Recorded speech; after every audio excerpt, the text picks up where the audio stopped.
Hi friends, welcome to heart touching novels. Eeramana Rojave episode 3. தூக்கம் வராமல் அறையில் புரண்டு படுத்தவள் நள்ளிரவிற்கு மேலும் அதே நிலை தொடர மெல்ல எழுந்து அந்த இடத்தை விட்டு வெளியே வந்தாள். ஆசிரமத்தில் இரவு நேரத்தில் எல்லோரும் ஹாலில் தான் தூங்கியாக வேண்டும். தனியே தூங்குவதற்கு என்று எந்த அறையும் கிடையாது. எனவே யாரையும் தொந்தரவு செய்யாத வண்ணம் மெதுவாக எழுந்து தோட்டத்திற்கு சென்றவள் அந்த நேரத்தில் ராமச்சந்திரன் ஐயாவை அங்கே கண்டதும் திகைத்து அப்படியே நின்றுவிட்டாள்.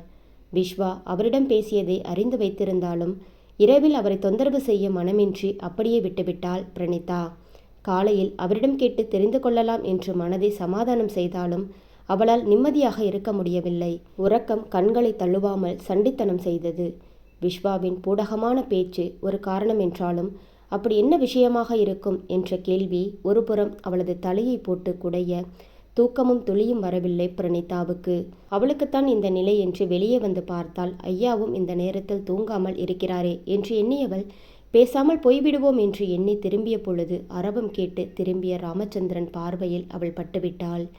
பிரணீதா, இங்க வாமா என்று வாஞ்சையுடன் ஒலித்தது அவர் குரல். மெதுவாக அவர் அமர்ந்திருந்த சேரின் கால் பகுதியில் முழங்காலிட்டு அமர்ந்து கொண்டவரின் தலையை பாசத்துடன் வருடினார் ராமச்சந்திரன். இருட்டிலும் அவர் கண்களில் இருந்த பளபளப்பு அவர் அழுவதை தெளிவாக எடுத்துச் சொல்ல பயந்து போனாள் பிரணீதா. ஐயா, என்ன ஆச்சு? ஏன் இப்படி இருக்கீங்க? கண்ணெல்லாம் கலங்கி போய் உடம்புக்கு எதுவும் செய்யுதா ஐயா? யாரையாவது நான் கூட்டிக்கொண்டு என்று பதட்டமாக பேசியவளை ஒற்றை கை அசைவில் அமைதிப்படுத்தினார். அதெல்லாம் ஒன்றுமில்லை பிரணீதா, மனசு ஒரு மாதிரியா இருக்கு. ஏதேதோ யோசனை. அதுவும் இன்னைக்கு சாயந்தரம் அந்த தம்பி விஸ்வா கிட்ட பேசினதுக்கு அப்புறம் மனசு ஒரு நிலையாகவே இல்லை. ஏன் ஐயா, அவர் எதுவும் உங்கள் மனசை கஷ்டப்படுத்துகிற மாதிரி பேசிட்டாரா என்று முட்டக்கண்ணை விரித்து கோபப்பட தயாரானாள் பிரணீதா. சேச்சே, அதெல்லாம் இல்லை பிரணீதா. நிதர்சனத்தை ஏற்றுக்க முடியாமல் நான் தான் தடுமாறுறேன். ஏன் ஒரு மாதிரி பேசுகிறீங்க ஐயா? நீங்கள் எப்போவும் இந்த மாதிரி பேச மாட்டீங்களே. அவள் முகம் கவலையோடு அவரை அளவிட்டது. ஏன் பிரணீதா, அந்த தம்பியை பற்றி நீ என்ன நினைக்கிற என்று கேட்டவர் அந்த இருளில் கூட அவளது முகத்தை கூர்ந்து பார்ப்பதை அவளால் உணர முடிந்தது. என்ன ஐயா, புதுசாக இப்படியெல்லாம் கேட்குறீங்க?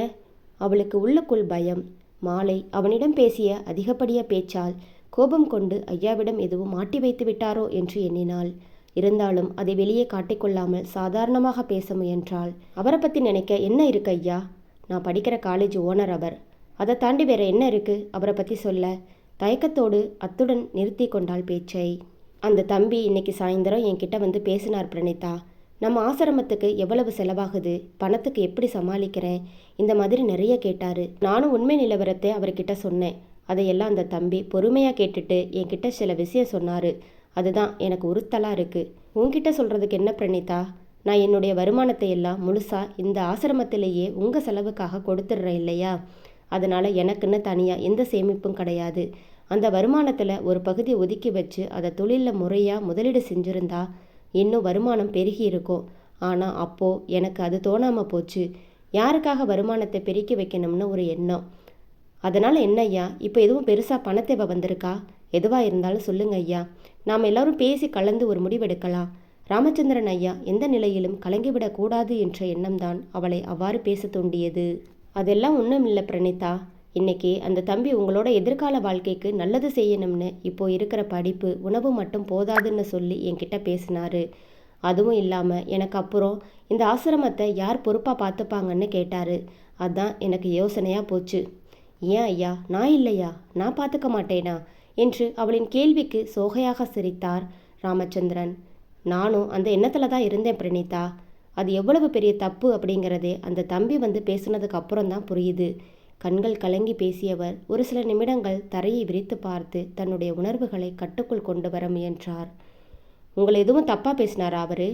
சண்டைக்கு தயாரானவளை பார்த்து ஆதுரமாக புன்னகைத்தார். இல்லை பிரணீதா, 1000 தான் இருந்தாலும் நீ ஒரு பெண் பிள்ளை. நாளைக்கு உனக்குன்னு ஒரு வாழ்க்கை அமையும் பொழுது இந்த ஆசிரமம் அதுக்கு ஒரு தடையாக இருந்துடக்கூடாது இல்லையா? என்ன ஐயா, என்னென்னவோ பேசுகிறீங்க. இந்த ஆசிரமத்தை தவிர எனக்கு ஏது வாழ்க்கை? கலக்கத்துடன் கேட்ட அவளை பாசம் ததும்ப பார்த்தார் ராமச்சந்திரன். இருக்குடா, உனக்குன்னு ஒரு வாழ்க்கை இருக்குது. நீ படிப்பை முடித்ததும் நல்ல வேலையில் சேரணும், நிறைய கற்றுக்கணும். அப்புறம் உனக்குன்னு ஒரு குடும்பம் அமையணுமே, அப்போதான் எனக்கு சந்தோஷம். ஐயா, இப்போ எதுக்கு சம்மந்தமே இல்லாமல் எதையோ பேசுகிறீங்க? அவர் உங்ககிட்ட என்னதான் சொன்னார்? நிறைய சொன்னாருடா. ஆனால் நீ சின்ன பிள்ளை, இப்போ உனக்கு அந்த விவரம் எல்லாம் வேண்டாம். அவர் இன்னைக்கு உன்னோட பாட்டை கேட்டாராமே, ரொம்ப புகழ்ந்து தள்ளிட்டாரு. ரொம்ப நேரம் உன்னை பற்றி தான் பேசிக்கிட்டே இருந்தோம். கிளம்பும்போது உன்னை அவரோட செலவில் பாட்டு கிளாஸில் சேர்த்து விடுறதா சொன்னார். அதெல்லாம் வேணாம் ஐயா. ராமச்சந்திர ஐயாவை வருத்தியவனின் பணத்தில் பாட்டு கற்றுக்கொள்வதா என்ற கோபம் அவளுக்கு. அப்படியெல்லாம் மறுத்து பேசக்கூடாது பிரணீதா. உன்னோட எதிர்காலத்துக்கு நல்லது செய்ய ஒருத்தர் முயற்சி செய்யும்போது அதை தடுக்கிறது ரொம்ப தப்பு. இல்லை ஐயா, நான் மட்டும் தனியாக பாட்டு கிளாஸ்க்கு போனால் மற்ற பிள்ளைங்க வருத்தப்படுவாங்களே. அப்படியெல்லாம் நீ நினைக்கக்கூடாது பிரணீதா. உனக்கு திறமை இருக்குது, அதனால் உதவிகள் தானாக தேடி வருது. அதே மாதிரி அவங்களுக்கு திறமை இருந்தால் அவங்களுக்கும் யாராவது உதவி செய்வாங்க. அதையெல்லாம் யோசித்து நீ மனசை போட்டு குழப்பிக்காத. இது உனக்கு ஒரு நல்ல வாய்ப்பு. மேலும் அவருடைய எண்ணங்களுக்கும் நான் மதிப்பு கொடுக்க வேண்டும் இல்லையா? அவருடைய எண்ணங்களுக்கு நாம ஏன் முக்கியத்துவம் தரணும் ஐயா? அவர் யாரோ எவரோ அப்படி சொல்லாத பிரணீதா. நாளையே அவர் உனக்கு முக்கியமானவராக மாறினாலும் மாறலாம். என்ன ஐயா சொல்கிறீங்க? எனக்கு ஒன்றும் புரியலை. குழம்பிய முகத்தோடு பார்த்தாள் பிரணீதா. அது ஒன்றும் இல்லை பிரணீதா. நாளைக்கு நீ நல்லா படித்தா உன்னுடைய படிப்பு செலவை கூட அவரே ஏற்றுக்கிறதா சொல்லி இருக்காரு. அதைத்தான் சொல்ல வந்தேன். இல்லை ஐயா, எனக்கு விருப்பம் இல்லை.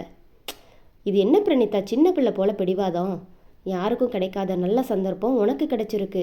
அதை பயன்படுத்திக்காம இப்படி வீணடிக்க பார்க்கறியே என்றார் கொஞ்சம் கோபமாக. முதலாக தன்னிடம் கொஞ்சம் கடுமை காட்டி பேசிய ராமச்சந்திரன் ஐயாவின் முகத்தை பார்த்தவள் தலையை மட்டும் சம்மதம் போல ஆட்டிவிட்டு அங்கிருந்து நகரப்போனவளை தடுத்து நிறுத்தினார் ராமச்சந்திரன். இப்படி வருத்தமா தலையாட்டாத பிரணீதா, நான் உன்னோட நல்லதுக்கு தானே சொல்லுவேன், புரிஞ்சுக்கோ பிரணீதா என்றவரின் குரலில் கண்ணீர் சாயலை கண்டவள் பதறிக்கொண்டு அவரின் அருகில் வந்தாள். என்ன ஐயா, நீங்கள் இவ்வளவு தூரம் வருத்தப்படுறீங்க? எனக்கு முழு சம்மதம். பாருங்க, நான் சந்தோஷமாக தான் இருக்கேன் என்று பேசியபடி கலங்கிய கண்களை துடைத்து கொண்டு வலிய முயற்சி செய்து முகத்தில் சிரிப்பை காட்டிக்கொண்டாள். என்னோட ஆசைப்படியே எல்லாம் நடந்துட்டா, அதுக்கப்புறம் இந்த உலகத்திலேயே நான் தான் சந்தோஷமான மனிதனாக இருப்பேன் என்று கூறிய அவரின் பேச்சில் உள்ள அர்த்தம் எதுவும் புரியாவிட்டாலும் தலையை மேலும் கீழுமாக ஆட்டி வைத்தவள் அவரை அவருடைய அறையில் விட்டுவிட்டு தன்னுடைய இடத்திற்கு போய் படுத்தவள் அவளையும் அறியாமல் உறக்கத்தை தழுவினாள். மறுநாள் காலை நேரத்திலேயே அவளை அழைத்துச் செல்ல வந்த விஸ்வாவை பாசமாக பார்த்து வைத்தவளை கண்டு ஒற்றை புருவத்தை வசீகரமாக ஏற்றி இறக்கி அவளுடைய பொறுமையை சோதித்தான் அவன். கேள்வியாக திரும்பி ராமச்சந்திரனை பார்க்க அவரோ முகமெல்லாம் பூரிப்பாக அவளை அவனுடன் செல்லுமாறு பணிக்க ஆத்திரத்தை வெளியே காட்ட முடியாமல் வேண்டாவிருப்பாக அவனுடைய காரில் ஏறப்போனாள் பிரணீதா. அவளின் கோபத்தை கண்டும் காணாதவன் போல முன்னாடி ஏறு என்று கூறி காரின் கதவை திறந்துவிட்டு முன்தினத்தைப் போலவே அவனே அவளுக்கு காரோட்டினான். இதுக்கெல்லாம் ஒன்றும் குறைச்சல் இல்லை. உள்ளுக்குள் முணுமுணுத்தவள் அவன் புறமே திரும்பாமல் வெளியே வேடிக்கை பார்க்க தொடங்கினாள். என்ன மேடம், காலையிலே ரொம்ப சந்தோஷமாக இருக்கிற மாதிரி இருக்கு. வேண்டுமென்றே அவளை சீண்ட பிரணீதா மந்த கோபத்தில் முட்டக்கண்ணை நன்றாக விரித்து பார்த்து அவனை முறைக்க அவனும் பக்கென்று சிரித்து விட்டான். உனக்கு தான் கோபப்படவே தெரியலையே, அப்புறம் ஏன் அதுக்கு முயற்சி பண்ணுற? விட்டுடு, அது உனக்கு சூட் ஆகலை. நேத்து ஐயா கிட்ட என்ன பேசுனீங்க என்று அவள் கேட்க ஒரு நிமிடம் அவளை திரும்பி அழுத்தமான பார்வை பார்த்து வைத்தவன் லேசாக தோள்களை குலுக்கினான். உன்னோட ஐயா உன்கிட்ட எதுவும் சொல்லலையா? அவளின் கேள்வியில் அக்கறை இல்லாதவன் போல பேச அவளுக்கோ கோபம் வந்தாலும் அதை அடக்கி கொண்டு பேசத் தொடங்கினாள். என்ன, பாட்டு கிளாஸ்க்கு அனுப்புவதை பற்றி சொன்னார். ஓ, வேற எதுவும் சொல்லலையா? வேற என்ன சொன்னார்? ஒன்றுமில்லை. இல்லை, வேற ஏதோ இருக்குது. என்கிட்ட 2 பேருமா சேர்ந்து மறைக்க பார்க்குறீங்க. அப்படியா? அநியாயத்துக்கு ஆச்சரியப்பட்டான் விஸ்வா. எனக்கு நல்லா தெரியும், நீங்கள் ஏதோ செஞ்சு எங்கள் ஐயாவை மிரட்டி அவர் கூட சண்டை போட்டிருக்கீங்க என்று படபடவென்று பேசியவளை கண்டு ஆச்சரியம் மேலிட சட்டென்று காரை சடன் பிரேக் போட்டு நிறுத்திவிட்டான். அடேங்கப்பா, இவ்வளவு தூரம் பேசுவியா நீ? கேலியும் ஆச்சரியமும் சரிபாதி கலந்திருந்தது அவன் குரலில். பேச்சை மாத்தாதீங்க.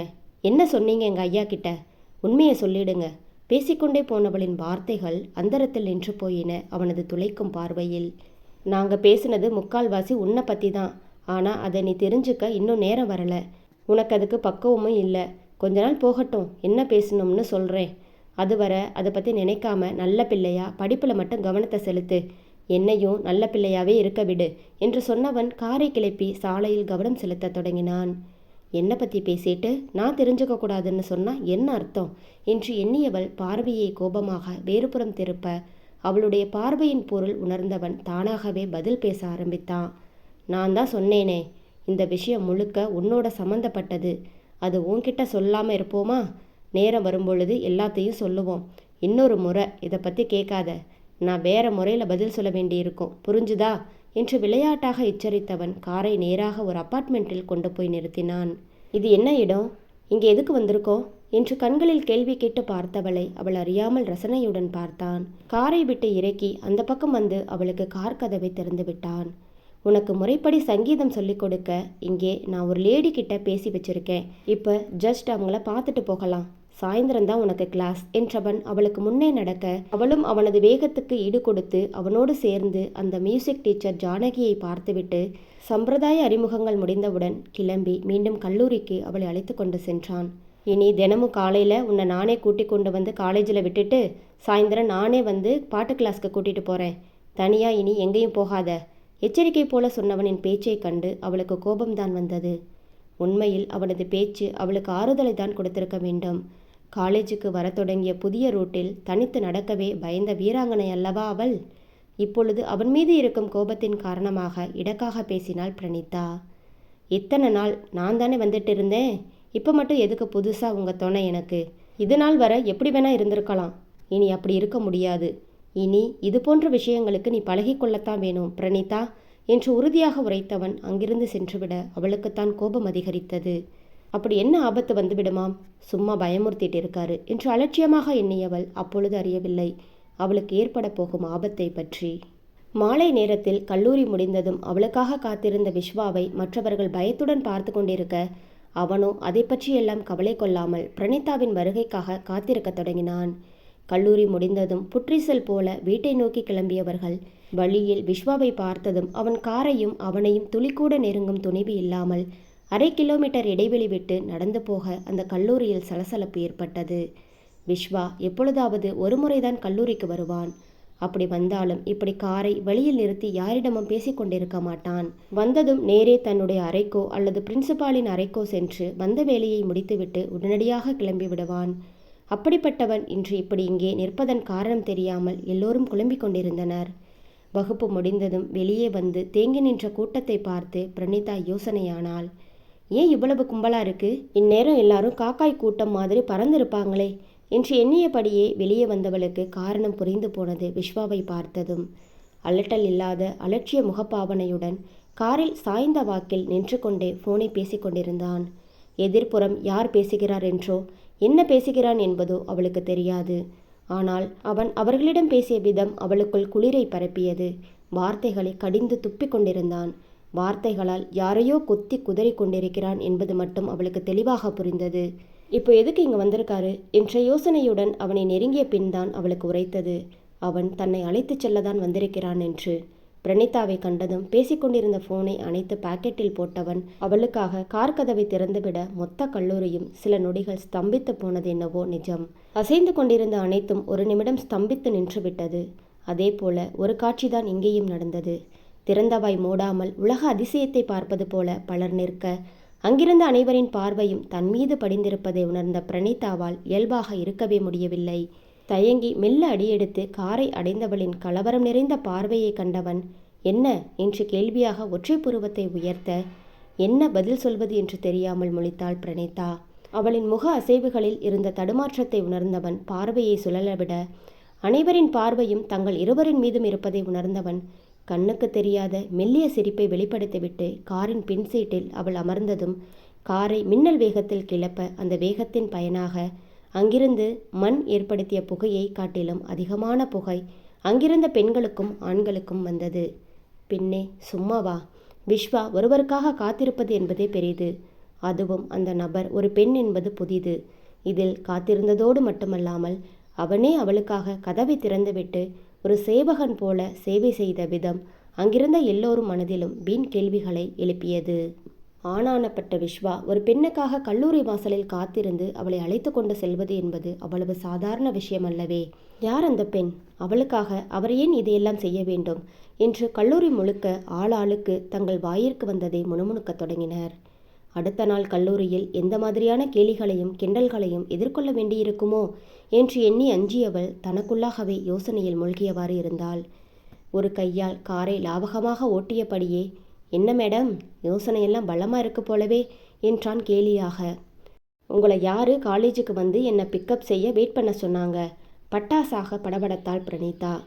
ஏன், என்ன ஆச்சு? அவளது கோபத்தின் காரணம் புரியாமல் நிதானமாகவே கேட்டான் விஸ்வா. இன்னும் என்ன ஆகணும்? நீங்கள் எவ்வளவு பெரிய ஆள்? ஆமாம், ஒரு 5.75 அடி இருப்பேன் தான். அவன் கேலி பேச பிரணீதாவின் கண்களில் கண்ணீர் சரம் தொடுத்தது. பதறிப்போய் காரை நிறுத்தி விட்டான் விஸ்வா. என்ன ஆச்சு பிரணீதா? இப்போ எதுக்கு அலற? என்னோட உணர்வுகள் உங்களுக்கு விளையாட்டா போச்சா? எப்போ பார்த்தாலும் கிண்டல் செய்கிறீங்க.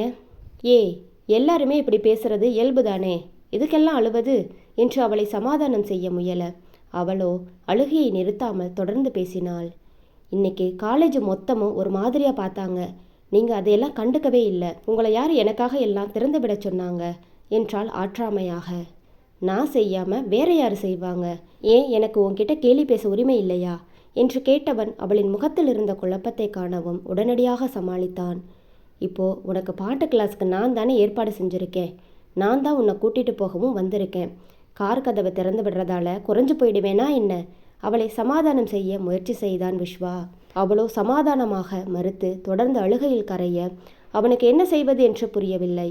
அவள் முகத்தை மூடிக்கொண்டு குனிந்து கொண்டே அழுது கொண்டிருக்க காரின் கண்ணாடிகளை மேலே ஏற்றிவிட்டு காரில் CD பிளேயரை ஓடவிட்டான்.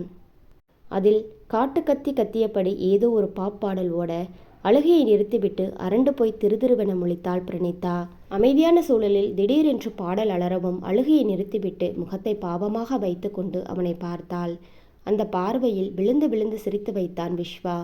அவள் நிதானத்துக்கு வந்ததும் பாடலை நிறுத்தியவன் அவளை மெல்ல நெருங்கி அமர்ந்தான். அவன் நெருங்கி அமரவும் தன்னிச்சையாகவே பின்னால் நகர்ந்தவள் கார் கதவு தடுக்க மீண்டும் பள்ளி போல ஒட்டி கொண்டாள். அவளின் கண்களில் தெரிந்த பயத்தை பார்த்து தன்னுடைய அதிருப்தியை வெளியிட்டான் விஸ்வா. என்ன இது? எதுக்கு இந்த பயம்? அப்படி என்ன செஞ்சிடுவேன் நான் உன்னை? இதுவரை உன் மேலே என் விரல் நகமாவது பட்டிருக்கா? இப்போதைக்கு நன்றாக கவனி. இப்போதைக்கு எனக்குள்ள அந்த மாதிரி எண்ணம் எதுவும் இல்லை. எல்லாத்துக்கும் அழுதா எப்படி பிரணீதா? நீ இன்னும் நிறைய இடத்துக்கு போக வேண்டி இருக்கும்போது உன்னுடைய உயரம் ஜாஸ்தியாகும். அப்போ இப்படி தான் அழுதுகிட்டே இருப்பியா? அவன் பொடி வைத்து பேச அவளோ கசப்பாக புன்னகைத்தாள். ராமச்சந்திரன் ஐயா மட்டும் இல்லைன்னா எனக்கு அடுத்த வேளை சோத்துக்கே வழி இல்லை. அதுதான் என்னுடைய நிலைமை.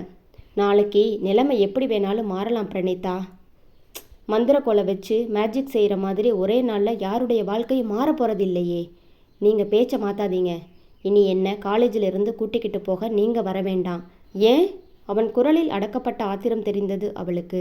இப்படி கோபமாக கேட்டால் எப்படி சொல்கிறதா? வாயுக்குள் முணுமுணுத்தாள். சரி, கோபமாக கேட்கல, சாதாரணமாக கேட்குறேன், சொல்லு என்று சொன்னவன் கைகளை கட்டிக்கொண்டு அவள் முகத்தில் பார்வையை பதிக்க அவளால் நிமிர்ந்து அவனை பார்க்க முடியாமல் போனது. நீங்கள் ரொம்ப பெரியவர். பணத்தில், பதவியில், இப்படி எல்லாத்துலேயும். நான் ஒரு அனாதை. எப்பேற்பட்ட உயரத்தில் இருக்கும் நீங்கள் எனக்கு ஏன் டிரைவர் போல் வேலை பார்க்கணும்? பார்க்குறவங்க என்ன நினைப்பாங்க? எனக்கு சங்கடமாக இருக்குது. அதனால் நாளையிலிருந்து உங்கள் டிரைவர் கூடவே நான் வரேன்.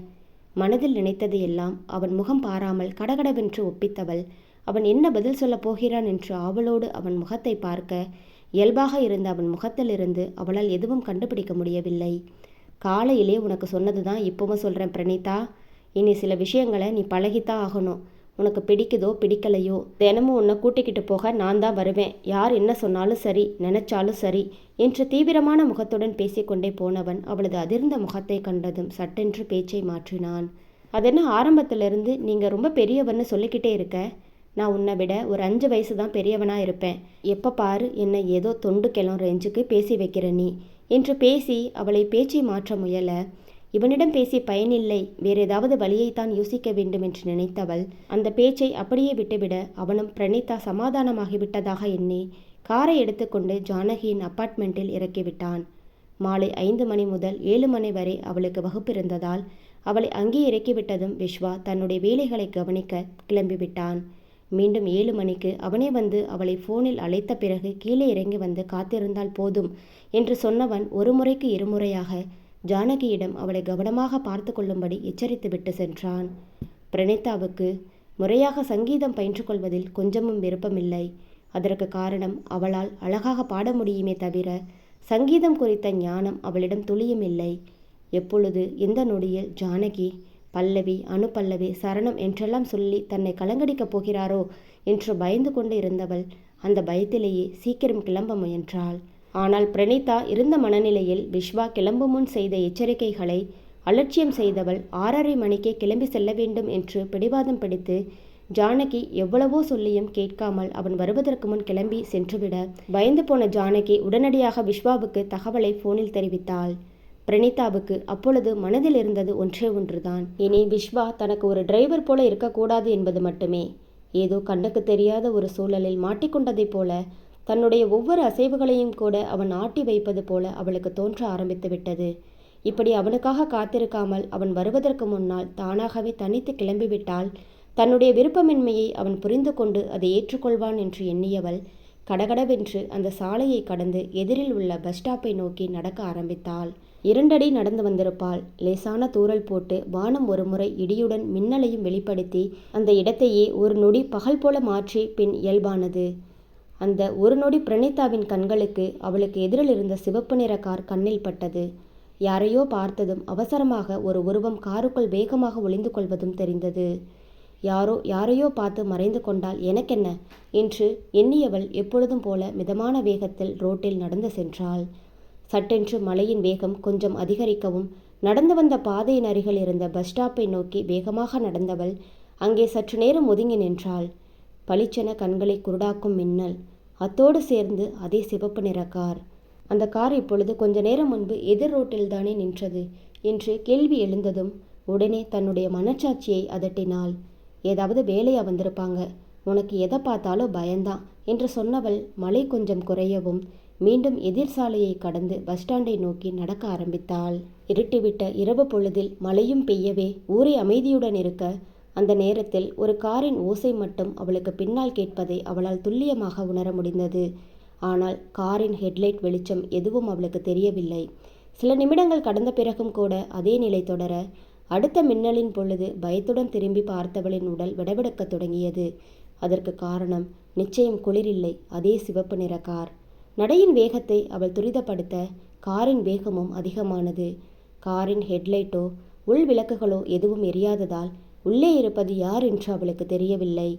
அவர் பேச்சை மீறி தனியே வந்திருக்க கூடாதோ என்று அவள் யோசித்து கொண்டிருக்கும் பொழுதே அந்த கார் மெல்ல அவளை நெருங்கியது. இக்காதல் கதை தொடரும். இக்கதை உங்களுக்கு பிடித்திருந்தால் மறக்காம வீடியோவுக்கு லைக் அண்ட் சப்ஸ்கிரைப் பண்ணுங்க. தேங்க்யூ.